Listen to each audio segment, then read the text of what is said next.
Les dés sont peut-être jetés, mais rien n'est encore joué à Remire-Montjoly. La conquête des lecteurs est à son maximum. Rien de mieux que la proximité. C'est entouré de ses colistiers que Jean Gontier, actuel maire de la commune, s'est livré à une séance de propagande ce matin au marché.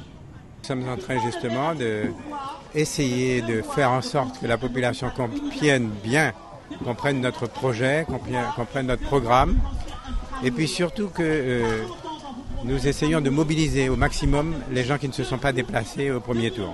Je crois que c'est très important pour leur expliquer que dans le cadre du développement économique, que dans le cadre des affaires scolaires, que dans le cadre du logement, que dans le cadre des affaires culturelles, nous avons des projets, que ces projets c'est prêt.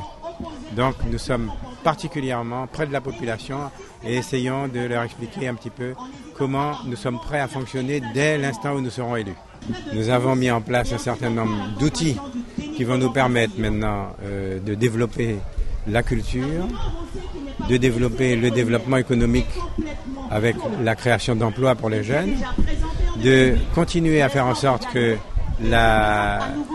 tous les enfants de cette commune puissent être scolarisés, puisque je rappelle que jusqu'à maintenant, aucun enfant n'a été laissé sur le carreau. Chaque année, nous avons les places qu'il faut pour accueillir les enfants. Pour pouvoir justement aussi continuer dans le cadre de notre PLU, continuer à construire ce centre-ville qui sera un facteur de cohésion sociale. Donc si vous voulez en fait, voilà, la continuité, je pense que comme vous l'avez dit, 43% de la population qui a voté nous a fait confiance sur ça. Maintenant, il nous appartient d'aller chercher les autres. À 3 jours du scrutin, le combat se durcit. Pas d'alliance entre Claude Plenet et Joël Suzanne sans Calais, ce qui devrait réconforter le maire sortant, arrivé en tête lors du premier tour. Mais vaut mieux ne pas mettre la charrue avant les bœufs. Maintenant, alliance ou pas alliance, c'est leur problème. C'est le problème des deux adversaires que nous avons. Je pense que nous, on n'est pas là pour être maire à tout prix, pour venir faire des alliances qui nous paraissent contre nature, de décider que celui-là sera adjoint, celui-là ira à la communauté d'agglomération. On n'est pas là pour ça. Nous, on est là pour justement aller rencontrer les gens et surtout mobiliser ces 49% de gens qui n'ont pas bougé. Nous avons un projet, une continuité de projet. Et nos adversaires n'arrêtent pas de prendre le même projet et de présenter nos projets. Alors les gens se posent la question de savoir mais qui a raison, qui n'a pas raison. Or je leur dis et je leur répète que nos adversaires se sont appropriés sans scrupule nos projets. Les projets que nous avons, qui sont en chantier et qui sont prêts à être mis en place très régulièrement au fur et à mesure que les mois vont passer. Quand on entend un petit peu comment les deux adversaires expliquent les rencontres qu'ils ont eues, expliquer qu'en fin de compte, on se partage des postes. L'électeur se dit mais qu'est-ce que c'est que cette histoire? C'est tout à fait mercantile nos voix. Et je te rappelle que les voix des électeurs n'appartiennent à personne. C'est l'électeur qui décide.